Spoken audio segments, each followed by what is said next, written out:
मैं बड़ा छोटी छोटी प्रतिक्रिया आपकी चाहूंगा मनोज जी। अंबेडकर नगर का जिक्र हम कर रहे थे और जिसमें खास तौर पर एक सीट पे पोलिंग बहुत कम होती है, जहां सपा के विधायक है वहां बहुत जबरदस्त पोलिंग होती है और बड़ी चर्चा का विषय है उत्तर प्रदेश में।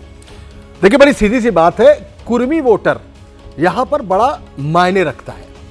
सबसे बड़ी बात है, कुर्मी वोटर का जो नजरिया है वो प्रतापगढ़ में किसी सपा या कांग्रेस के साथ चला जाता है, लेकिन बगल में मिर्जापुर की सीट पर वो अनुप्रिया पटेल के साथ चला जाता है, धौरहरा की सीट पर वो जाता है बीजेपी के साथ। लेकिन जैसे ही आप उसकी बगल वाली लखीमपुर खीरी सीट पर जाएंगे तो वहां पर वो चला जाता है सपा के साथ। ये कुर्मी वोट ये तय करेगा। लेकिन सबसे बड़ी बात है, फील्ड पर जितना शोर, सोशल मीडिया पर जितना ग्रज दिखाई दे रहा है, मौके पर पोलिंग बूथ के बाहर वो स्थिति नहीं है।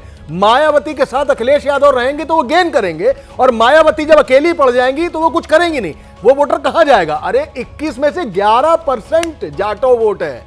क्या मायावती का कोर वोट उनसे छूट जाएगा? बीजेपी का नहीं छूटेगा, कांग्रेस का नहीं छूटेगा, सपा का नहीं छूटेगा, मायावती का छूट जाएगा। मायावती इस पूरे चुनाव में क्लोज मार्जिन नतीजे आपको दिखाएंगी, क्योंकि वो सबसे ज्यादा वोट काटने वाली पार्टी बनेगी। बिल्कुल। और संजय त्रिपाठी हमारे साथ जुड़े अवध से, पूरे अवध को कवर किया उन्होंने लोकसभा चुनाव में। संजय, आपने क्या महसूस किया? आज चुनाव प्रचार खत्म हो गया है, 7वें चरण का भी। अगर अवध की हम बात करें संक्षेप में जी।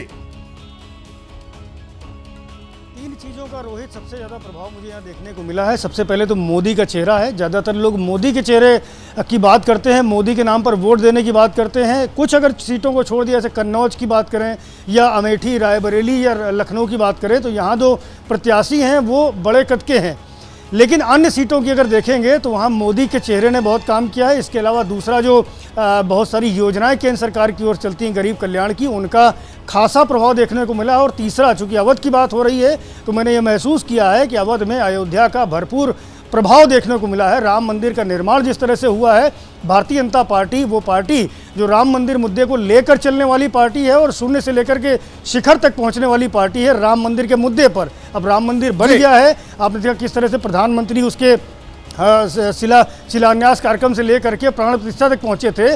तो कहीं ना कहीं इसका भी एक बड़ा असर देखने को मिला है मतदाताओं के भीतर, भले वो किसी भी जाति से हों, किसी भी व्यवसाय से जुड़े हों, किसी भी सोच के लोग हों, लेकिन इन तीनों फैक्टर्स का काफ़ी प्रभाव देखने को मिला है। और जैसा कि प्रदीप जी भी कह रहे थे कि रायबरेली अमेठी में क्लीन स्वीप होता था, चूंकि समाजवादी पार्टी खाली रिक्त स्थान छोड़ देती थी कांग्रेस के लिए, लेकिन इस बार समाजवादी पार्टी का इंजन भी कहीं ना कहीं कांग्रेस पार्टी के साथ में पूरी सक्रियता के साथ लगा रहा है। तो निश्चित रूप से परिणाम जो होंगे, लेकिन यहाँ 3 कैटेगरी की बातें हैं। पहला तो क्लीन स्वीप, दूसरा फाइट और तीसरा टफ फाइट। कई सीटों पर आपको ये साफ साफ देखने को मिलेगा रोहित जी। बिल्कुल, आपका बहुत बहुत शुक्रिया संजय। और अब पूर्वांचल की बात करते हैं। पूर्वांचल की 26 सीटें हैं और जिनमें से 13 सीटों पर अभी वोटिंग होनी है। लेकिन पूर्वांचल की अगर हम बात करें तो मनोज जी, आपसे शुरुआत करूंगा। पूर्वांचल का चुनाव पूरी तरह से जाति पर जाता हुआ दिख रहा है, जो फील्ड में जाकर महसूस करते हैं। तो ऐसी स्थिति में बीजेपी के सामने एक बड़ी चुनौती है इस चुनाव में पूर्वांचल। क्या कहेंगे आप? पूर्वांचल सीधे तौर पर गरीब कामगार मजदूरों का इलाका है पूरी तौर पर। और आप भूल जाते हैं कि वो वोटर जो सबसे ज्यादा गरीब है, उसको सबसे ज्यादा अनाज, और वो भी दोहरा, प्रदेश सरकार का भी और केंद्र सरकार का भी जी। इसके अलावा आवास, इसके अलावा किसान सम्मान निधि, ये सारा जो मिला है। इस वोटर की ना कोई जात है, इस वोटर का ना कोई धर्म है, वो सिर्फ ये देख रहा है कि मेरा पेट पल रहा है, मेरा घर चल रहा है। ये वोटर जो गरीब है, जिसको हम पूर्वांचल कहते हैं, इस पूर्वांचल के नतीजे में सबसे बड़ी बात इस लाभार्थी वर्ग की आएगी, और ये लाभार्थी यहां का सबसे बड़ा डिसाइडिंग फैक्टर होगा। रोहित जी, प्रदीप जी क्या कहेंगे पूर्वांचल के चुनाव की, जिसपे कहा जा रहा है कि जाति की तरफ जाता हुआ दिख गया पूरा का पूरा पूर्वांचल का चुनाव? नहीं, मैं मनोज जी की बात से पूरी तरह सहमत हूँ। लाभार्थी जो वर्ग बनाया है प्रधानमंत्री नरेंद्र मोदी ने, इस चुनाव में उसका मेरा मानना है कि सबसे ज़्यादा इम्पैक्ट पड़ेगा। उत्तर प्रदेश की बात करें तो डबल इंजन सरकार पूरे देश में अगर किसी राज्य में इफेक्टिव तरीके से चल रही है तो वो उत्तर प्रदेश में चल रही है और उसका असर दिखाई दे रहा है। तो मैं तो 3 बातें कहता हूँ, 3 आर की बात करता हूँ जी। राम, राशन और राहत यानी कानून व्यवस्था के मुद्दे पर जो स्थिति बनी है, जिस तरह से माफिया राज खत्म हुआ है, उसको देखते हुए इन 3 मुद्दों पर पूरे प्रदेश का चुनाव निर्भर है, खासतौर से पूर्वांचल का और ज़्यादा, क्योंकि पूर्वांचल से माफिया का जो है आतंक जो है और ज़्यादा था, और वो दिखाई देगा आपको 4 तारीख को परिणामों।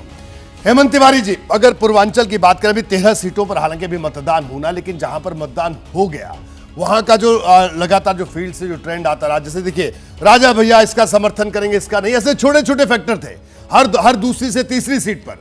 कहीं पर मुसलमानों का फैक्टर था, कहीं राजा भैया का फैक्टर था। तो ये जो तमाम फैक्टर, आप क्या लगता है कि इस चुनाव में कितना असर डालता हुआ आपको दिख रहे हैं?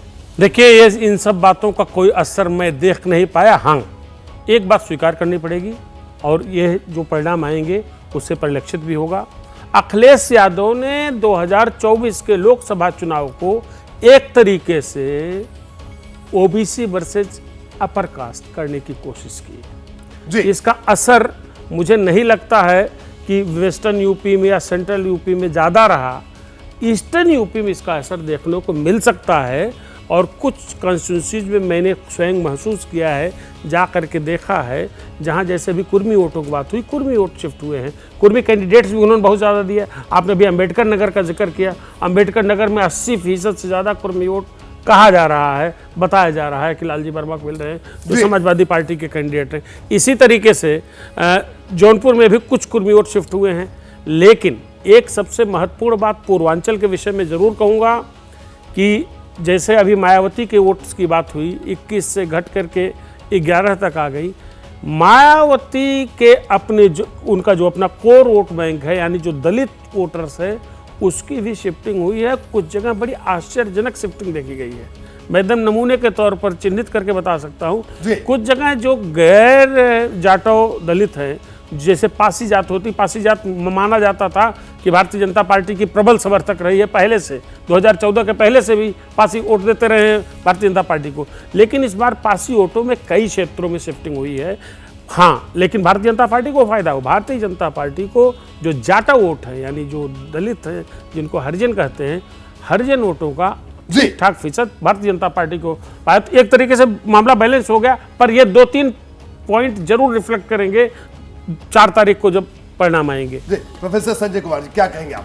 अगर जिस तरह से हमने बात की कि पूर्वांचल का चुनाव पूरी तरह से जाति के आधार पर फोकस होता हुआ दिखाई दिया, तो अगर हम पिछले चुनाव की भी तुलना करें तो पिछली बार भी ये स्थिति थी, ऐसा नहीं था, लेकिन इस बार पूरी तरह से बिल्कुल चुनाव प्रचार की शुरुआत से ही पूरा फोकस अखिलेश यादव का यही था कि ओबीसी बनाम अगड़ा इस चुनाव को बनाया जाए। तो उसको किस तरह से देखा जाए इस चुनाव में? देखिए, मुझे लगता है कि अगर हम पश्चिम से पूर्व की ओर के जिस भी इलाके की बात करें, कमोबेश बीजेपी को कहीं ना कहीं थोड़ी चुनौती मिल रही है समाजवादी पार्टी कांग्रेस गठबंधन के द्वारा। और चुनौती मिलने का कारण साफ है, 2019 के चुनाव में बीजेपी ने बड़ी जीत हासिल की थी। तो उतनी बड़ी जीत, चूंकि कुछ न कुछ चुनौती हर जगह मिल रही है, पूर्वांचल में भी वो चुनौती मिलती हुई दिखाई पड़ रही है, जिसका जिक्र आपने किया। जितना चुनाव जात पात के आधार पे या उस कहें कि सोशल कॉम्बिनेशन पर जाएगा, उतना बीजेपी को चुनौती मिलने की संभावना है। ये ज़रूर है कि 2019 के चुनाव की तुलना में इस चुनाव में भले ही वहाँ बीएसपी और एसपी का गठबंधन हुआ था, लेकिन शायद वो गठबंधन उतना काम नहीं किया जो नतीजों ने इस बात का एक तरह से बयां किया। इस वक्त ऐसा लगता है कांग्रेस और समाजवादी पार्टी का जो गठबंधन है, और जो कुछ परिवर्तन मुझे लग रहा है पिछले 3-4 महीनों में देखने को मिला, तो जातीय समीकरण चुनावों पर हावी होता हुआ दिखाई पड़ रहा है। और अगर ऐसा हो रहा है तो पूर्वी उत्तर प्रदेश में बीजेपी को कुछ न कुछ चुनौती मिल रही है। बिल्कुल, तो पूर्वांचल में चुनौती मिलती हुई दिख रही है, इस पैटर्न के मुताबिक ऐसा दिख रहा है। वीरेश पांडे पूर्वांचल से लगातार कवर कर रहे हैं। वीरेश, क्या बड़ा मुद्दा और किस तरह का आपने फीडबैक आपका रहा पूरे पूर्वांचल में इस चुनाव का? क्या अहम बात रही जो आपने अनुभव की संक्षेप में?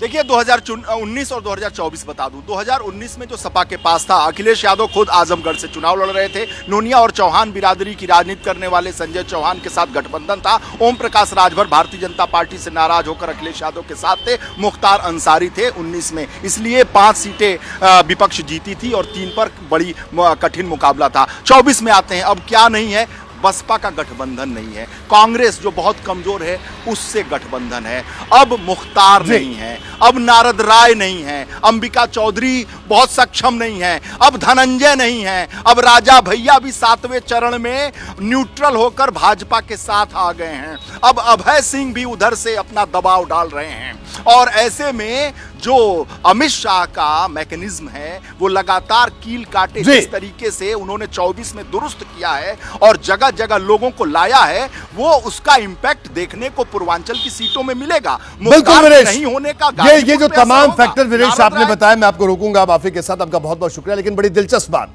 देखिए, जब स्थानीय स्थिति में हम देखते हैं कि एक सीट पर देखते हैं तो ये छोटे छोटे फैक्टर हैं जिनका जिक्र विनेश कर रहे थे, इनको आप पूर्वांचल की अगर एक एक सीट पर बात करें तो इन तमाम फैक्टर्स को नकारा नहीं जा सकता है। लेकिन बड़ा सवाल है कि सामने नरेंद्र मोदी है और दूसरी तरफ अखिलेश यादव और राहुल गांधी का गठबंधन है। ऐसे में 4 तारीख का इंतजार अब सबको है। लेकिन अगर बुंदेलखंड की बात करें, क्योंकि वक्त अभी ब्रेक का हो चुका है, लेकिन एक छोटी सी बात जरूर बताना चाहूंगा कि अभी जो चर्चा आ रही है बुंदेलखंड में कि बांदा में जो भी परिणाम होगा वो चौंकाने वाला हो सकता है, वो किसी के भी पक्ष में हो, लेकिन परिणाम चौंकाने वाला हो सकता है। तो बहरहाल ये चर्चाएं जारी रहेंगी 4 तारीख तक। लेकिन हाँ, जो कुछ ग्राउंड जीरो पर चल रहा है, हमारे तमाम जो विश्लेषक हैं उनसे हम इन तमाम बातों को डिकोड करने की कोशिश लगातार जारी रखेंगे 4 तारीख तक। तो बहरहाल आज इतना, दीजिए इजाजत, नमस्कार। जैसे ही घड़ी का काटा दोपहर 2:30 पे आए, बबीता जी का दिल सास बहू साजिश के लिए मचल जाए। और ये है इनकी बहू, पूरे दिन ऑफिस की टेंशन हो जाए गॉन जब ये करें अपना फेवरेट शो फ्री टाइम पे ऑन। इनकी तरह आप भी देखिए अपना फेवरेट शो अपने टाइम पर और डाउनलोड कीजिए एबीपी लाइव ऐप अपने स्मार्ट टीवी पर।